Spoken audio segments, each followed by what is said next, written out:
Magandang hapon mga guys. Ito na yung parts ng ating ginagawang Lexus. Ayan mga guys, ito yung fender. Ayun naman yung kanyang bonnet. Ayan. So pininturahan ko ito kanina, umaga. Ayan. Tapos na ito. So susunod ko yung kanyang dalawang pintuan. Ayan, pinipreparasyonan ko ngayon doon sa preparation room. Ayan mga guys, napakaganda na ulit. Ayan, ito yung kanyang bonnet. Ayan, ayan mga guys, tapos na yung kanyang bonnet.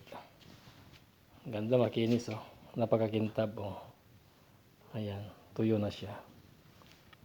Ayan, so abang-abangan natin yung kabuuan kasi mayroon pa siyang rear bumper saka yung front bumper.